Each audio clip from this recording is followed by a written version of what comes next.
Wheatstone bridge के numericals को KVL से कैसे सॉल्व करते हैं वो हम डिस्कस करते हैं, ठीक है। व्हीटस्टोन ब्रिज,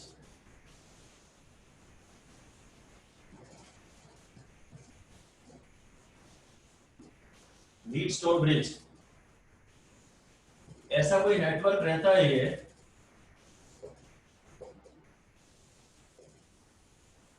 ये बैटरी है, ये C1 है, ये C2 है, ये C3 है और ये C4 है और ये C5, ये मे भी A है और ये B है। अगर ये A है तो ये भी A है और अगर ये B है तो ये भी B है। इसको ब्रिज कहते हैं। इसकी कैपेसिटी केवीएल के मेथड से कैसे निकाली जाती है वह देखते हैं।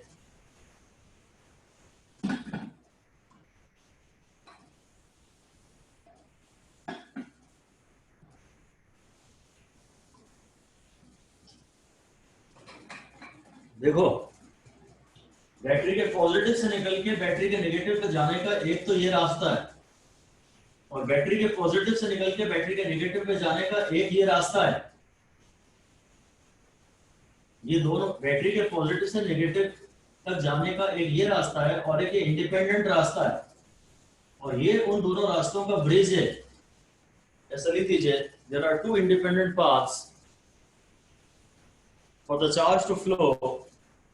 There are two independent paths for the charge to flow from positive terminal of the battery to the negative terminal of the battery. Positive से नेगेटिव में जाने का ये भी रास्ता है और पॉजिटिव से नेगेटिव में जाने का एक चार्ज का ये भी रास्ता है। And C5 is the bridge. C5 is the bridge connecting the two capacitors. C5 is the bridge connecting the two capacitors.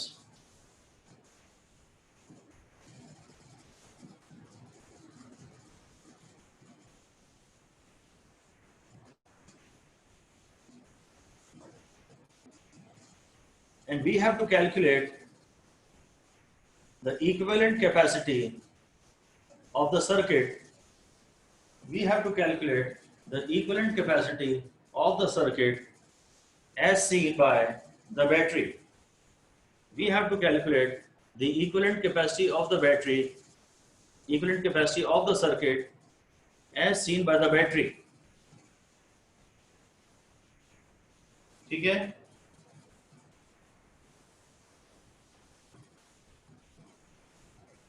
इसका थोड़ा बैकग्राउंड डेवलप कर देता हूं कि कई बार तो क्या होता है, ये जो रेशियो होता है C1/C3 इक्वल टू C2/C4 होता है, ये रेशियो मैच करते हैं। जब ये रेशियो मैच करते हैं तो हम बोलते हैं ब्रिज बैलेंस्ड है। ऐसे लिख दीजिए, if C1/C3 is equal to C2/C4, if C1/C3 is equal to C2/C4, then the bridge is said to be balanced. Then the bridge is said to be balanced.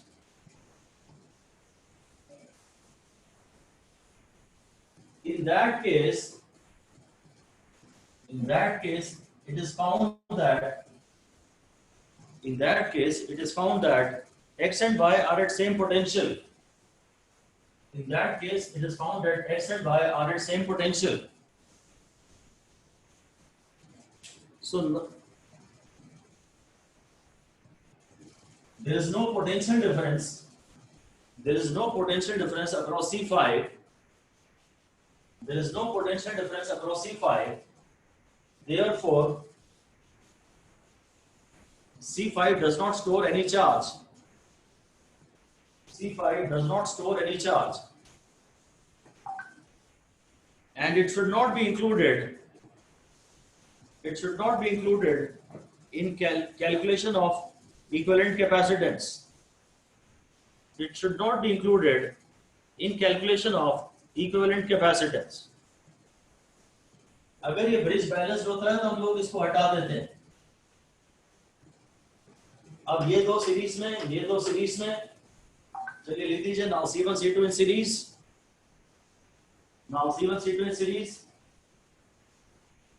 फिर C3 C4 इन सीरीज, ये दोनों series में, क्योंकि ये note खत्म हो गई, ये नोट खत्म हो गई, C3 C4 in series and the resultants in parallel, and the resultants in parallel.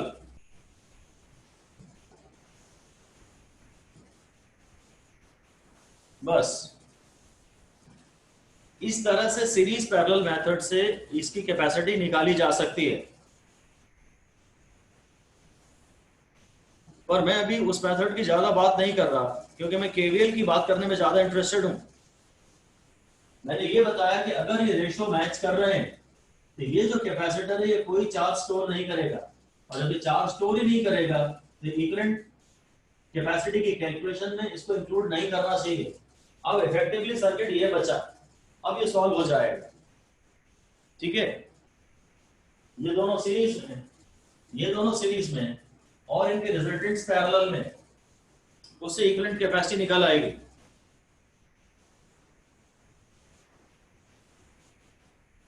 ये बैलेंस ब्रिज है। अब मैं इसका, चलिए इसको हम आगे नहीं पढ़ते, इसको यहीं छोड़ देते हैं, क्योंकि बैलेंस ब्रिज तो हमारा बिना केवीएल के भी आसानी से निकल आता है। तो अब इसके बाद हेडिंग दे दीजिए आप अनबैलेंस ब्रिज। इसके क्वेश्चन अलग से बाद में और करेंगे। अब हेडिंग दे दीजिए unbalanced Wheatstone bridge, unbalanced Wheatstone bridge.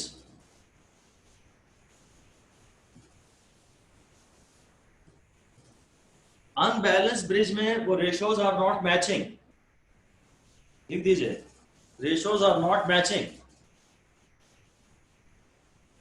so no capacitor can be removed, कोई कैपेसिटर रिमूव नहीं किया जा सकता।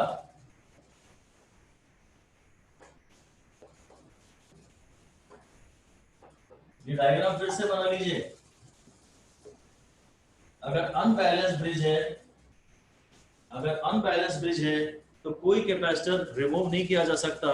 रेशियो अगर मैच नहीं कर रहे, अगर ये C1/C3 C2/C4 के बराबर नहीं है, अगर रेशियो मैच नहीं कर रहे तो इसमें भी चार्ज जाएगा। अब आप कोई कैपेसिटर नहीं हटा सकते। अनबैलेंस ब्रिज को सॉल्व करने का तरीका केवल केवीएल है। या तो सर्किट्स की इक्विवेलेंट कैपेसिटी निकालने के लिए आप केवीएल मेथड लगाते हो, या सर्किट्स की इक्विवेलेंट कैपेसिटी निकालने के लिए आप सीरीज पैरेलल मेथड लगाते हो। यहां सीरीज पैरेलल मेथड नहीं लागू हो रहा। आप मुझे एक मिनट सीरीज पैरेलल मेथड के बारे में बताइए कि क्या C1 C2 सीरीज में है? क्या C1 C2 सीरीज में है, हाँ या नहीं? No sir. No sir. बीच में ये ब्रांच जा रही है, ये नोड है। C1 C2 सीरीज में नहीं है। ऐसी क्या C3 C4 सीरीज में है? No sir. No sir. अब क्या C1 और C5 पैरेलल में है? ये पैरेलल में नहीं है, क्योंकि ये यहाँ पे ये एंड तो सेम पॉइंट पे हो रहे हैं, और ये स्टार्ट कहीं और हो रहा है और ये स्टार्ट कहीं और हो रहा है। अगर इस पॉइंट का नाम A है और इस पॉइंट का नाम X है और ये Y है, तो ये कैपेसिटर A और X के बीच में जुड़ा है और ये Y और X के बीच में जुड़ा है। अगर दोनों सेम पॉइंट पे स्टार्ट होते और सेम पॉइंट पे एंड होते तो हम कहते ये दोनों पैरेलल में है। अभी C1 और C5 पैरेलल में नहीं है, क्योंकि ये A और X के बीच जुड़ा है और ये Y और X के बीच जुड़ा है। अगर दोनों A और X के बीच जुड़े होते या दोनों Y और X के बीच में जुड़े होते तो मैं कहता दोनों पैरेलल में। तो बस अभी सिंपल ये लिख दीजिए, इतना सा लिख दीजिए कि normal series parallel reduction method can not be applied. Normal series parallel reduction method cannot be applied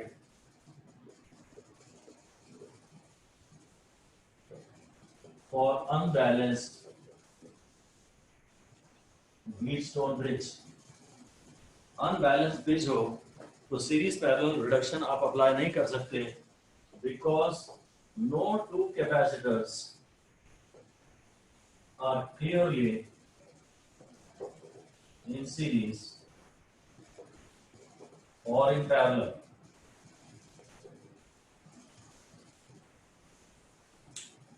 ना तो कोई सीरीज में है और ना कोई पैरेलल में है। गारंटी से आप कुछ नहीं बोल सकते, बल्कि गारंटी से ये बोल सकते हैं कि कोई भी दो सीरीज में नहीं और कोई भी दो पैरेलल में नहीं। अगर कोई दो सीरीज में मिल जाए तो हम वहां से रिजल्टेंट निकालना शुरू कर देते हैं। अगर कोई दो पैरेलल में मिल जाए, बाकियों का ना समझ में आए, तो हम वहां से सर्किट का रिडक्शन शुरू कर देते हैं। तो ये अनबैलेंस्ड ब्रिज है और ये सीरीज पैरेलल मेथड से सॉल्व नहीं होगा। इसको सॉल्व करने के लिए थोड़े हायर लेवल पे स्टार डेल्टा मेथड पढ़ाते हैं, पर वो भी सफिशिएंटली लेंदी होता है, इसलिए मैं उसे नहीं पढ़ा रहा। लिख दीजिए, star delta method is not in our syllabus. वैसे ही सिलेबस 30% कम कर दिया आपका। Star delta method is not in our syllabus and is also sufficiently lengthy। वो कोई छोटा मेथड नहीं पढ़ता है, वो भी sufficiently lengthy पढ़ता है। इसके और भी बहुत थ्योरम्स होती हैं, Thevenin's theorem, Norton's theorem, nodal analysis से भी इसको सॉल्व करते हैं।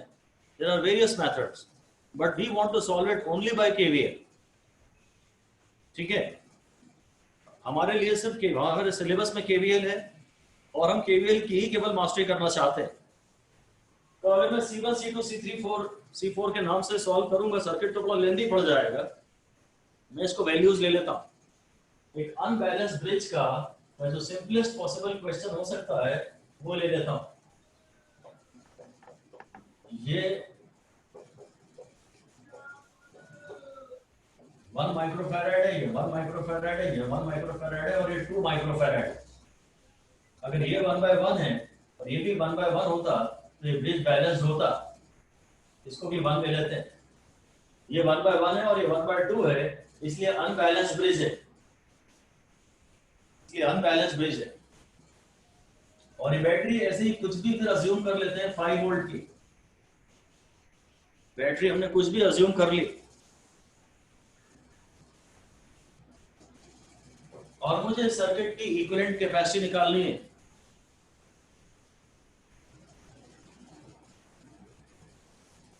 तो अब मेरी लॉजिक ये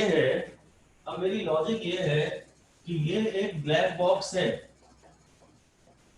जिसके अंदर क्या है मुझे दिख नहीं रहा, पर इसको मैं 5 वोल्ट की बैटरी से जोड़ता हूं।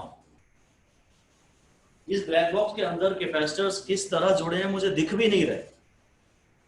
कौन सीरीज में है, कौन पैरेलल में है, वो तो छोड़ो, मुझे तो कैपेसिटर भी नहीं दिख रहे। पर अगर मुझे क्लियरली पता ये लग जाए कि ये 2 कूलम का चार्ज ड्रॉ कर रहा है, सपोज इसका टोटल चार्ज मैं निकाल लूं, तो मैं फिर C/Q/V से कुछ कर लूंगा। तो मेरा मकसद यही है कि मैं किसी तरह से इस बैटरी से चलने वाला टोटल चार्ज निकाल लूं। मैं यहाँ तो देख ही नहीं रहा इस नेटवर्क को ज्यादा, सीरीज पैरेलल के चक्कर में मैं पढ़ ही नहीं रहा, क्योंकि वो मेरे लिए कुछ होने वाला नहीं है।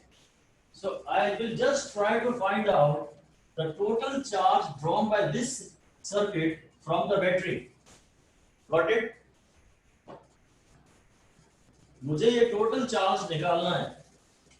बैटरी का वोल्टेज तो मुझे पता ही है, सीरीज पैरेलल मेथड में नहीं लगा सकता, इसलिए मैं Q/CV करूंगा बस। ठीक है, हाँ वो पूरा करना पड़ेगा आपको। अब आप अगर KVL लगाना चाहते हैं तो शर्त यह है कि हर कैपेसिटर पे चार्ज को आपने कोई वेरिएबल नाम दे चुकना चाहिए। ठीक है, तो मैं कितना चार्ज बैटरी से लेके चलूं? Q मैं charge Q1 plus Q2 plus Q2 और उसमें से बोलना चाहता हूँ Q1 यहाँ जा रहा है और Q2 यहाँ जा रहा है। अगर मैं Q लेके चलता तो फिर मेरे नए नाम जाते, Q में से Q1 जाता और एक Q-Q1 जाता, ज्यादा नाम हो जाते मे भी। मैं सर चार्ज को, टोटल चार्ज को तुम Q1 प्लस Q2 ही लेके चलना, Q मत लेना, ताकि वेरिएबल नाम मिनिमाइज हो जाए। अब इस Q1 में से मान लेता हूं कि यहाँ Q3 आ गया, यहाँ Q3 आ गया, तो Q1 माइनस Q3 यहाँ चला गया, यहाँ से Q आ रहा था और यहाँ से Q3 आ रहा था, Q2 आ रहा था, यहाँ से Q3 आ रहा है, तो Q2 प्लस Q3 यहाँ जा रहा है। अब सारे कैपेसिटेंस के चार्ज को नाम हम दे चुके हैं।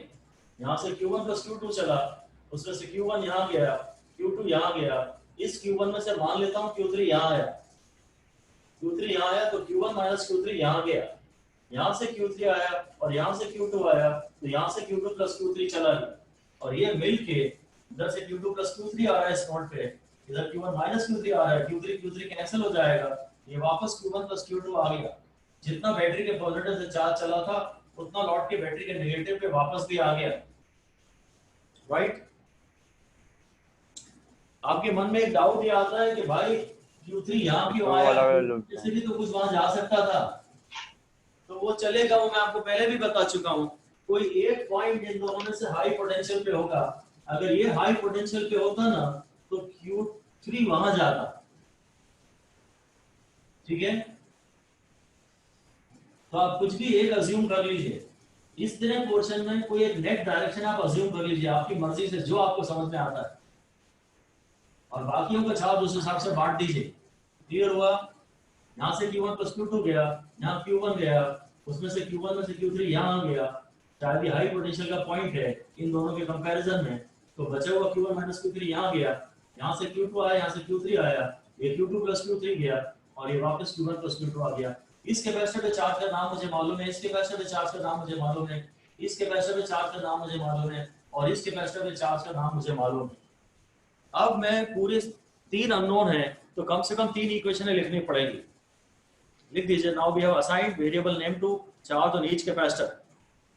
Now we have assigned variable name to charge on each capacitor.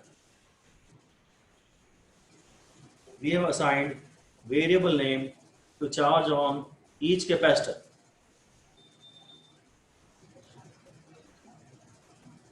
We have assigned variable name to charge on each capacitor.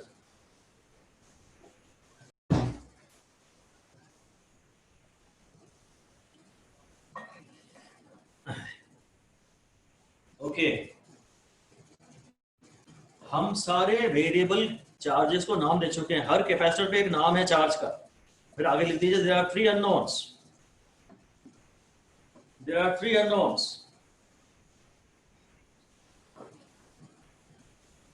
So we must write KVL equation. We must write KVL equation in at least 3 independent loops. अब independent को जरा caps में लिख दीजिए, independent को highlight कर दीजिए, इन 3 independent loops,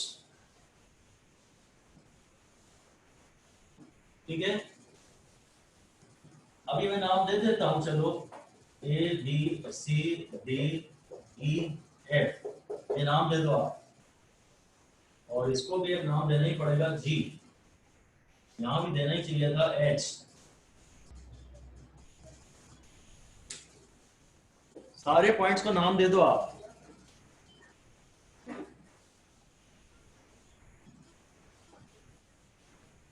अब एक इस लूप में मैं केवीएल लिख लूंगा, एक इस लूप में केवीएल लिख लूंगा, एक यहां आ जाएगा, एक यहां आ जाएगा, और फिर अगर मैं एक इस लूप में इक्वेशन लिखूंगा तो गड़बड़ हो जाएगी, फिर वो इंडिपेंडेंट लूप्स नहीं कहलाएंगे। एक इस लूप में इक्वेशन लिख लो, एक इस लूप में इक्वेशन लिख लो, पर थर्ड लूप ये मत ले लो, क्योंकि इसकी जो इक्वेशन मिलेगी और इसकी जो इक्वेशन मिलेगी उन दोनों को ऐड कर दोगे तो इसकी इक्वेशन मिल जाएगी। तो एक लूप ये ले लो, एक लूप ये ले लो, और एक ये वाला लूप मत लेना जो इन दोनों से मिलके बना है। एक कोई भी इंडिपेंडेंट लूप ले लो, थर्ड लूप ये ले लो, मर्जी में आए तो ये ले लो, यहां से गए, यहां से गए, यहां से गए, यहां से गए, और ये वापस आ गए, पूरा यहां से चले गए या यहां से आ गए, कुछ भी कर सकते हैं। समझ में आई बात?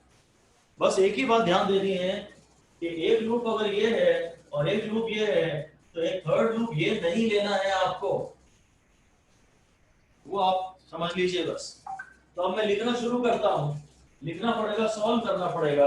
Once again it is a very time consuming problem, but it is worth it, it is worth it, क्योंकि हम केवीएल भी सीख रहे हैं, साइमल्टेनियसली इक्वेशन भी सीख रहे हैं और पेशेंस डेवलप हो रहा है।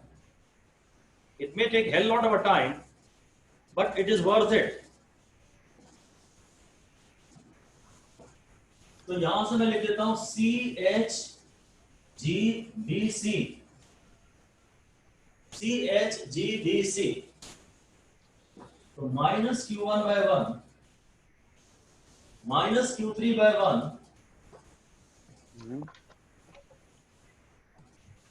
और फिर शायद प्लस Q2 by 1 आएगा।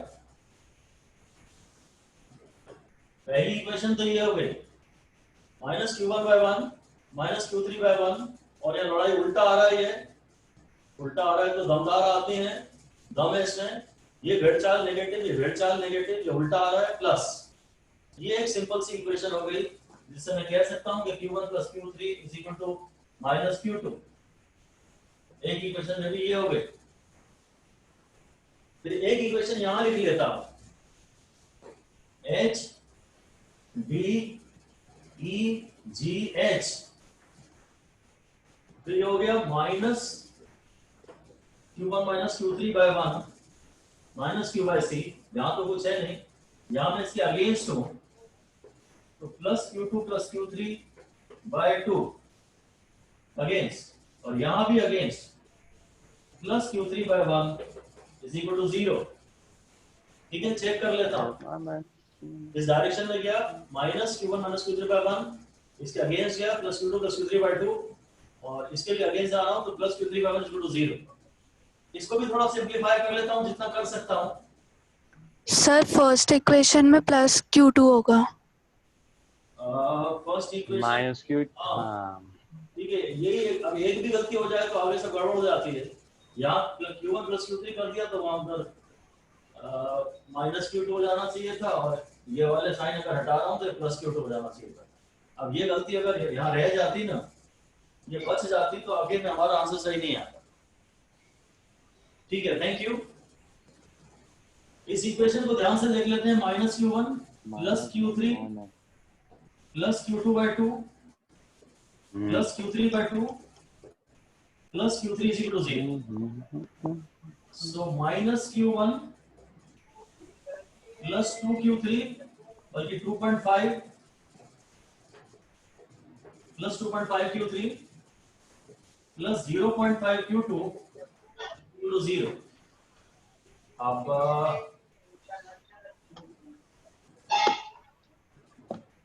Q2 और Q3, चलिए इसको ऐसे ही रहने देते हैं और सेकंड इक्वेशन लिख लेते हैं। इसमें भी Q1 Q2 Q3 है, इसमें भी Q1 Q2 Q3 है। एक काम कर सकता हूं, जैसे कि मैं इसमें से मुझे फाइनली चाहिए एक्चुअली मुझे Q3, हाँ मैं Q3 को यहीं से एलिमिनेट कर देता हूं। ठीक है, मुझे एक्चुअली चाहिए बाद में ये वाला टोटल चार्ज, मुझे Q3 नहीं चाहिए। तो बेस्ट है कि मैं यहीं Q3 को एलिमिनेट कर दूं। तो Q3 को मैं Q2 माइनस Q1 यहीं डाल देता हूं। ठीक है, minus Q1 plus 2.5 Q3 is Q2 minus Q1 Q2 minus Q1, ये हो गया plus 0.5 Q2 is equal to 0। मेरे को एक्चुअली लास्ट स्टेप में Q3 चाहिए ही नहीं, तो मैं Q3 को अभी से एलिमिनेट कर देता हूं। तो ये minus Q1 plus 2.5 Q2 minus 2.5 Q1 plus 0.5 Q2 is equal to 0। So Q1 का टर्म ये आ रहा है, ये आ रहा है माइनस 3.5 Q1, ये हो गया, और प्लस 3 मानव माइक बंद कर। Is equal to minus 3 Q2, है ना। माइनस माइनस कैंसिल आ गया, मेरे पास एक रिलेशन आ गया, बाद में देखूंगा 3.5 Q1 is equal to 3 Q2। ये मेरी मान लीजिए इक्वेशन थर्ड आ गई है। मैंने पहले इक्वेशन एक लूप में इक्वेशन लिखी, इस लूप में इक्वेशन लिखी और Q3 को एलिमिनेट कर दिया। Q1 और Q2 में रिलेशन आ गया, Q1 और Q2 में रिलेशन आ गया। एक इक्वेशन तो आ गई मेरी। अब मुझे Q1 प्लस Q2 चाहिए, एक इक्वेशन और लेनी पड़ेगी। और अनफॉर्चुनेटली Q3 का टर्म फिर से आएगा, चाहे मैं कोई भी लूप ले लूं। मैं अब फिर इसी लूप को ले लेता हूं, चलिए ये लूप ले लेता हूं। तो मैं यहां गया माइनस Q2 बाय 1, फिर आगे गया minus Q2 plus Q3 bye 2, है ना। डायरेक्शन में जा रहा हूं, उसी डायरेक्शन में नुकसान होता है। डेढ़ चाल माइनस, बस इतना, यही मेन बात है। और इधर +5 इज इक्वल टू 0। एक बार फिर मैं यहां से Q3 को एलिमिनेट करता हूं। अब फिर से डालता हूं Q3 को Q2 माइनस Q1, इसे लिख लेता हूं माइनस Q2, तो क्या माइनस Q2 बाय 2। तो ये माइनस Q3 बाय 2 है, माइनस Q3 बाय 2 है। और Q3 को लिख लेता हूं Q2 माइनस Q1, ऐसा। And this is equal to -5। अब ये हो गया -3 by 2 Q2 minus Q2 by 2 plus Q1 by 2 is equal to -5। तो -2 Q2 plus 0.5 Q1 is equal to -5। ये मेरी इक्वेशन फोर्थ मान सकता हूं मैं। ये इक्वेशन फोर्थ हो गई। अब थर्ड और फोर्थ को सॉल्व करके मैं ये एलिमिनेट करता हूं। सपोज मैं Q1 एलिमिनेट करता हूं, ठीक है। लेंथी रहते हैं इसके न्यूमेरिकल्स, लेंथी रहते हैं, पर आप सीखते भी तो बहुत सारी चीजें। बात केवल केवीएल की नहीं है, बात इतने परसिवरेंस, इतने पेशेंस की भी तो है। आप बहुत कुछ सीखते हैं इसमें, and it is worth it, करना ही चाहिए। चाहे सवाल सॉल्व करने में आधा घंटा लग जाए, पर केवीएल के अनबैलेंस ब्रिज वगैरह के सवाल आपको कुछ करने चाहिए। तो अब क्या है कि सपोज मैं Q1 एलिमिनेट कर रहा हूं, तो Q1 है 3/3.5, Q1 है 3/3.5 Q2, ठीक है। इसमें मैं डालता हूं -2 Q2 प्लस 0.5, यानी 1/2 Q1, Q1 is 3/7/2 Q2,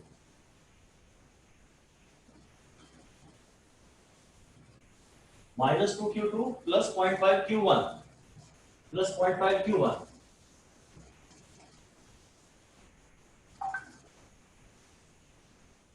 मैं Q1 को एलिमिनेट कर रहा था, तो ये आया था 0.5 और Q1 की जगह ये आ गया था, and this is equal to -5, this is equal to -5। अब जाके मेरी फाइनली इसकी इक्वेशन वैल्यू आएगी, ये कैंसिल हो गए। +3/7 Q2 इज इक्वल टू -5, है ना।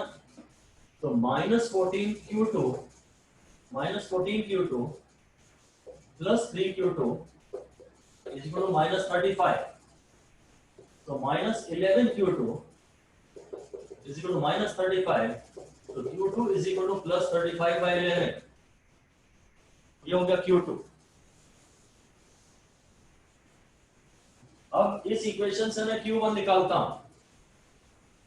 Q2 आ गया है और Q1 है 3/3.5 Q2। सो Q1 है 3 तो हो गया 7/2 और Q2 हो गया 35/11। ये 7 5 35 हो गया, तो ये हो गया 5 2 10 और 30/11 ये हो गया।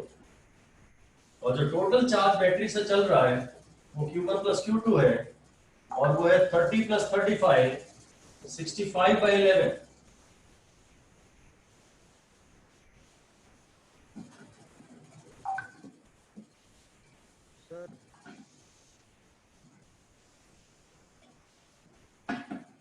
राइट? अब लास्ट स्टेप आपको पता है ना?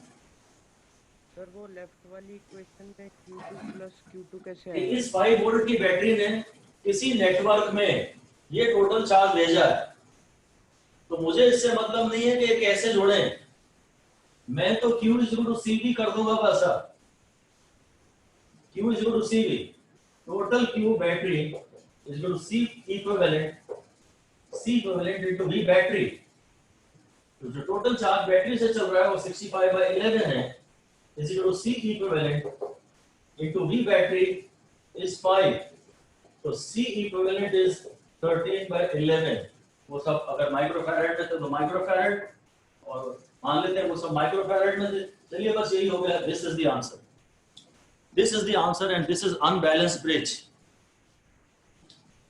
अनबैलेंस्ड ब्रिज को सॉल्व करने का हमें एक ही तरीका केवल पढ़ना चाहिए, तरीके तो बहुत सारे पढ़ाए जाते हैं, पर हमारे सिलेबस में एक ही में है। सर एक मिनट, जस्ट अ मिनट। हाँ भाई बोलिए। सर जो लेफ्ट में इक्वेशन लिखी है वो कौन से लूप से ली है? फिर से बोलिए यश।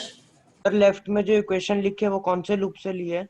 ये वाली, यस सर। ये मैंने इस लूप से लिखी है बेटा, क्योंकि इसमें 5 आ रहा है ना, तो 5 तो यही आ रहा होगा। यहां से मैं चला -Q2/1, फिर इस लूप में गया -Q2 + Q3/2, और फिर इधर आया +5। ये इक्वेशन पहले मैंने एक ये लूप लिया था, फिर ये लूप लिया। वार्निंग एक है कि ये लूप नहीं ले सकता। इस लूप की इक्वेशन और इस लूप की इक्वेशन को ऐड कर देता ना, तो इस लूप की इक्वेशन मिल जाती। तो ये दो लूप और ये तीसरा लूप इंडिपेंडेंट लूप नहीं कहलाते। एक लूप ये लो, एक लूप ये लो, और एक बिल्कुल ही नया कोई तो भी लूप ले लो जो भी तुम्हें सस्ता पड़ रहा है, जिसकी भी इक्वेशन आसान पड़ रही है। तो मैंने तो थर्ड लूप ले उसमें लिया। Q2 माइनस Q1 कैसे लिखा? Q2 - Q1 मैंने कहा लिया?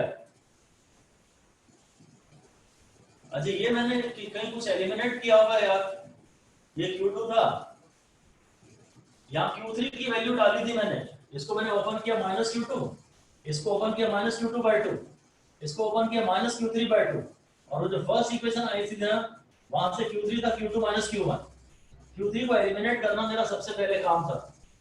मैंने सबसे पहले Q3 को बार बार एलिमिनेट करने की कोशिश की, क्योंकि मुझे फाइनली सिर्फ ये Q1 और Q2 चाहिए थे, Q3 मुझे चाहिए ही नहीं था। तो जैसे ही दो इक्वेशन बन गई ना जिसमें Q3 आ रहा है, मैंने पहले Q3 को निपटाया। मुझे तो ये चाहिए कि इस बैटरी से टोटल कितना चार्ज ड्रॉ किया है इस सर्किट में। अगर आपको टोटल वोल्टेज और टोटल चार्ज पता है तो आप इसकी टोटल कैपेसिटी निकाल सकते हैं। अब आपको कोई मतलब नहीं है कौन किसके सीरीज में है, कौन किसके पैरेलल में। This by far is certainly the best method, though it is pretty lengthy and involves a bit of mathematics. और सबसे बड़ी प्रॉब्लम ये है कि एक भी गलती हो गई तो फिर आंसर गलत हो जाता है। बट ये क्वेश्चंस आते हैं, बोर्ड में आते हैं, बोर्ड में भी ये क्वेश्चन आए हैं ऑन रेगुलर बेसिस।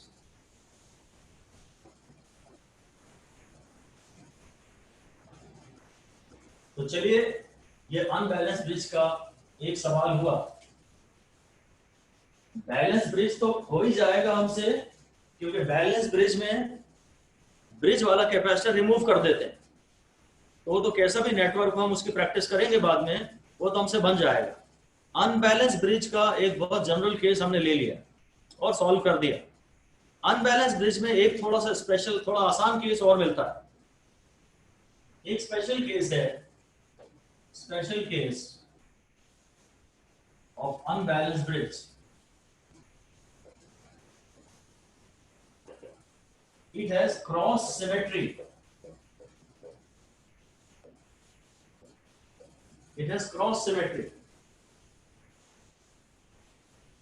ये भी वैसे थोड़ा एडवांस ही माना जाता है, हल्का सा एडवांस माना जाता है। उसका मकसद ये है कि ये अगर C1 है और ये C2 है और ये C3 है, तो अब यहां ये पलट जाते हैं, ये C2 हो जाता है और ये C1 हो जाता है, और ये बैटरी से कनेक्टेड है, 20 वोल्ट की बैटरी से।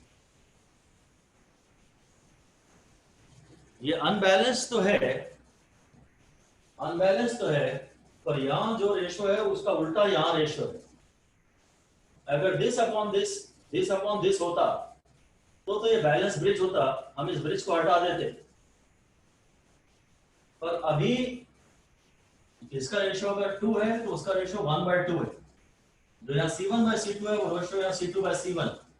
अगर ये रेशो 2 है तो वो 3 है, ऐसा नहीं है, बस इसका ठीक उल्टा है वहां पर। इसको बोलते हैं क्रॉस सिमेट्री, क्योंकि क्रॉस में ये दोनों मैच कर रहे हैं और ये दोनों मैच कर रहे हैं। ठीक है, इसमें चार्जेस के डिस्ट्रीब्यूशन में एक स्टेप हमारा बच रहा है। चार्जेस के डिस्ट्रीब्यूशन में हम सिमेट्री का फायदा उठा के एक बात कह रहे हैं, हम कह रहे हैं अगर यहाँ से चार्ज Q1 + Q2 निकला तो यहाँ चार्ज Q1 जाएगा, यहाँ चार्ज Q2 जाएगा। और बड़ी इंपॉर्टेंट बात हम ये बता रहे हैं कि यदि यहाँ Q1 है ना तो यहाँ भी Q1, और यहाँ Q2 है तो ये भी Q2 है। इसको अभी जस्टिफाई करते हैं। और अगर ये Q1 है और वो Q2 है तो इसको आप Q1 - Q2 मान सकते हो। अब सारे चार्जेस का डिस्ट्रीब्यूशन थोड़ा आसानी से हमें पता पड़ गया, और 3 की जगह 2 ही अननोन बचे। 3 की जगह 2 ही अननोन बचे। C1 में Q1, इधर तो इधर भी C1 में Q1, इधर C2 में Q2, तो इधर भी C2 में Q2। और अगर Q1 इधर है और Q2 इधर है तो ये Q1 - Q2 यहां जा रहा है। क्रॉस सिमेट्री में हम थोड़ी लॉजिक से समझाने के बाद ये फायदा उठा सकते हैं कि हम ये बोल सकते हैं कि भाई दोनों तरफ C1 में चार्ज सेम रहेगा।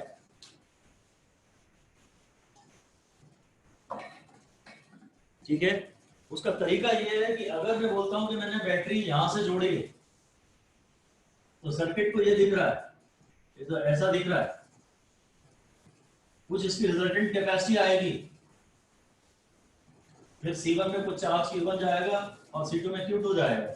अगर मैं बैटरी इधर से जोड़ता और चार्ज इधर से आता तो भी तो पूरा सर्किट वैसा ही है। अगर मैं बैटरी चार्ज यहां से जोड़ता बैटरी, तो अब C1 में यहां से Q1 जाना चाहिए और C2 में यहां से Q2 जाना चाहिए। पहले मैं टोटल कैपेसिटी निकालूंगा, फिर चार्जेस का बंटवारा करूंगा।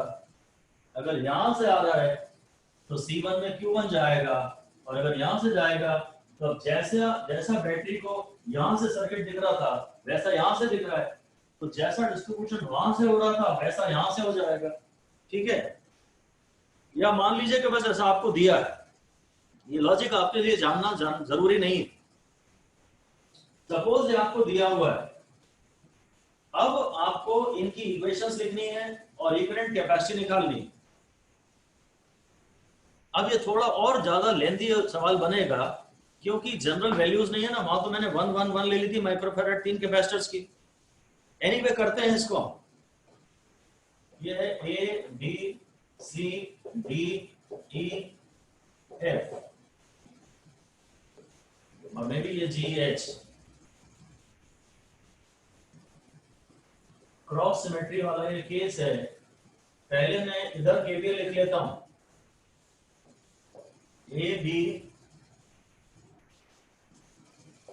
E F A, एक लूप ये ले लेता हूं A B E F A, तो -Q1/C1 -Q1 - Q2/C3 plus Q2/C2 is equal to 0। कम से कम मैं Q1 के टर्म्स और Q2 के टर्म्स इकट्ठे कर लेता हूं। -Q1/C1 -Q1/C3 plus Q2/C3 plus Q2/C2 is equal to 0, है ना। -Q1/C1 फिर -Q1 - Q2/C3, ये वाला माइनस हमारे लिए एफर्टलेस हो गया है क्योंकि सेम डायरेक्शन में जा रहे हैं तो माइनस डालते हैं। प्लस Q2/C2 उल्टा आ रहा है तो ये प्लस हो गया।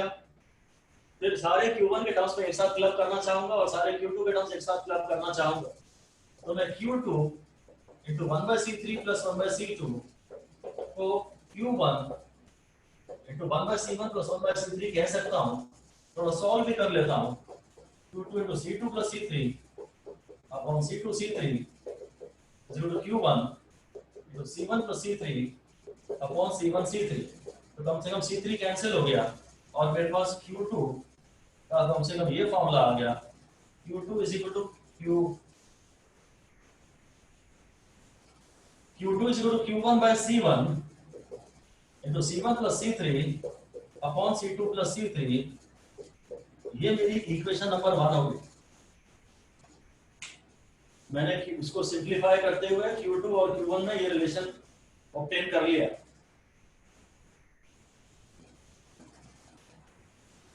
ठीक है, अब सर? ये इक्वेशन और ले लूंगा, इस लूप में ले लूंगा। सर हाँ सर वो कैंसिल नहीं होगा ना? क्या? सर वो कैंसिल नहीं होगा ना? C2 C3 और वो C1 C3 है। कैंसिल हो गया ये वाला, यहाँ C3 C2 का प्रोडक्ट आया था, यहाँ C1 C3 का प्रोडक्ट आया है, तो C3 C3 यहाँ से कैंसिल हो गया। अच्छा यस सर। ठीक है, यस सर। अब क्या मैं अगली इक्वेशन इस लूप में लिखूं? इससे कोई फायदा नहीं होगा, क्योंकि ये लूप और ये लूप आइडेंटिकली तो हैं, सिमेट्री है ना। ये C1 C2 अगर टर्म पहले आ रहा है, इधर C2 C1 ऊपर नीचे आ रहे हैं, क्रॉस सिमेट्री है तो इंडिपेंडेंट लूप लीजिए, इंडिपेंडेंट लूप लीजिए, यही ले लेते हैं हम लोग, है ना, या तो ये ले लेते हैं, पता नहीं ये भी इंडिपेंडेंट लूप आएगा कि नहीं आएगा। बेस्ट तो यही है कि V का टर्म इंक्लूड तो करो। एक इक्वेशन ये लेनी ही चाहिए जिसमें बैटरी आ रही हो, मैं यही से चल रहा हूं, ऐसा जा रहा हूं। अगली इक्वेशन है मेरी F E D G H और F। इस लूप में मैं KVL लिख रहा हूं ऐसा, यहां से गया तो माइनस Q2 बाई C2, फिर माइनस Q1 बाई C1 और बस बात खत्म, plus V is equal to 0 हो गया। आसान निकला ये।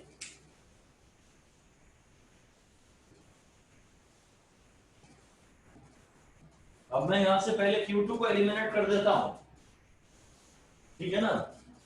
V plus Q2 by C2, नहीं V minus Q2 by C2 की वैल्यू आ रही है Q1 by C1। Q2 by C2 को वहां से पुट कर देता हूं, V माइनस 1 बाई C2 और Q2 की जगह लिख रहा हूं Q1 by C1 into C1 plus C3 upon C2 plus C3 is equal to Q1 by C। इससे मेरा पूरा क्लियरली Q1 निकल आएगा, इससे Q1 निकल आएगा। अब मैं ये सर्किट रब कर दे रहा हूं और अब मैं इसको निकालने की कोशिश करता हूं। V इज इक्वल टू, ये C1 था, Q1 बाई C1, तो Q1 by C1 plus Q1 by C1 plus Q1 by C1, C1 plus C3 upon C2 plus C3 plus 1, है ना। इसमें एक C2 भी आ रहा है, Q1 by C1। Sir sir हाँ सर लेफ्ट साइड में ये जो लास्ट आपने सेकंड Q2 बाय C2 की वैल्यू डाली है, हाँ, अभी मैं Q2 ही डाल रहा हूं उसमें। इसमें ये 1 बाई C2 ले लिया और Q2 की वैल्यू है Q1 by C1, C1 plus C3, C2 plus C3। Sir ये तो Q2 बाई C2 की सर वैल्यू इंटू है ना? C2 भी होगा। ये C2 यहाँ लिखा है ना, सर वो नहीं होगा। सर Q2 बाई C2 का सर वैल्यू है वो जो नहीं आपने होगा। Q2 का डाला है। ये C2, यहाँ पे C2 है ना ये। सर लेफ्ट साइड में लास्ट सेकंड इक्वेशन में सर 1/C2 Q2 बाई नहीं आएगा ना? C2 का वैल्यू आएगा। ये यस सर, वो Q2 बाय C2 की वैल्यू है।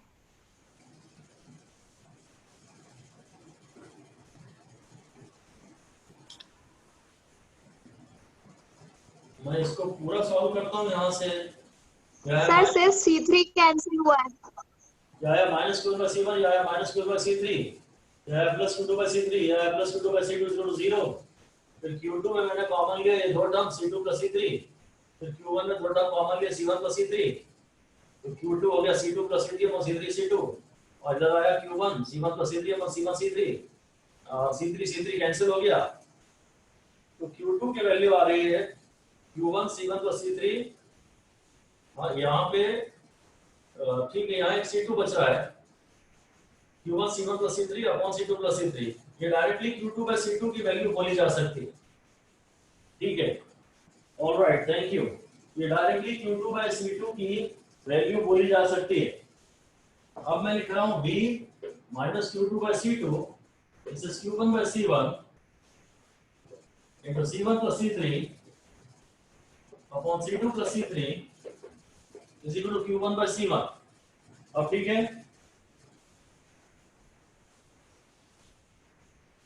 अब इससे यस सर। भी आ जाएगा Q1 by C1 plus Q1 by C1 into C1 plus C3 upon C2 plus C3, तो भी हो जाएगा Q1 by C1 into 1 plus C1 plus C3 upon C2 plus C3, इससे भी हो जाएगा Q1 by C1 हो जाएगा C2 plus C3 plus C1 plus C3 upon C2 plus C3, तो V की वैल्यू हो जाएगी Q1, और इधर चलने देता हूं, मैं इसको लिख देता हूं C1 plus 2C3 plus C2 upon C1 into C2 plus C3, ये ठीक है।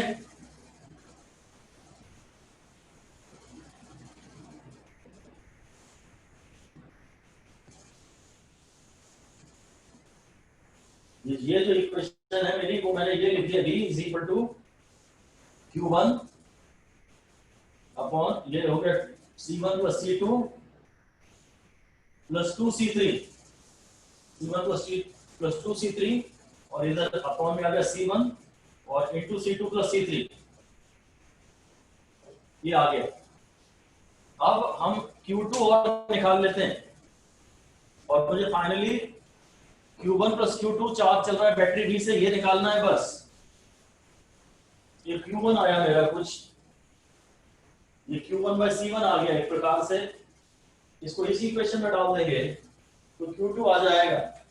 यहां से निकाल लेता हूं Q1 by C1, Q1 by C1 is equal to V into C2 plus C3, ये मेरी एक इक्वेशन हो गई है। Q1 by C1 is equal to V into C2 plus C3 upon C1 plus C2 plus 2C3, इसको वापस इस equation में डाल देता हूं, तो Q2 बाय C2 और Q1 बाय C के नाम पे ये आ गया C2 plus C3 upon C1 plus C2 plus 2C3। ठीक है, ये तो हो गया Q1 by C1 into C1 plus C3 upon C2 plus C3, तो चलो कम से कम ये कैंसिल हुआ, तो अब Q2 हो जाएगा, अब Q2 हो जाएगा V फिर C1 C2 plus C2 C3 upon C1 plus C2 plus 2C3, और Q1 यहां से आया था V into C1 C2 plus C1 C3 upon C1 plus C2 plus 2C3। ये बढ़िया दो इक्वेशन आ चुकी हैं, और इससे हम अपने आंसर के काफी करीब आ चुके हैं। अब हम अगर इन दोनों इक्वेशंस को ऐड कर दें तो मुझे मिल जाएगा Q1 plus Q2 is equal to V, और डिनोमिनेटर तो कॉमन ही है, तो अब C1 plus C2 plus 2C3, और इधर आ जाएगा C1 C2 का एक टर्म और C1 C2 का एक टर्म, ये हो जाएगा 2C1 C2, ये टर्म्स खत्म हो गए, plus C1 C3 plus C2 C3, और Q का फॉर्मूला होता है CV। तो C इक्विवेलेंट अगर आपको चाहिए ना तो total charge upon total voltage कर दो। इस इक्वेशन को वोल्टेज से डिवाइड कर दो बस। टोटल 20 वोल्ट की बैटरी से इतना टोटल चार्ज निकल रहा है, तो C है Q बाई V। तो जो C इक्विवेलेंट है वो है Q total upon V battery. तो Q1 plus Q2 by V है, Q1 plus Q2 by V है, और इसलिए C इक्विवेलेंट का ये आंसर आ रहा है C1 C2 नहीं C1 C3 plus C2 C3 plus 2 C1 C2 upon C1 plus C2 plus 2 C3। ये है। आप चाहें तो इसे याद भी कर सकते हैं, हालांकि शायद मैं बहुत इंपॉर्टेंट तो नहीं मानता इसको, पर एकदम सेम आंसर रेजिस्टर्स में भी आता है। Series parallel combination of resistors में भी यही सिचुएशन बनती है।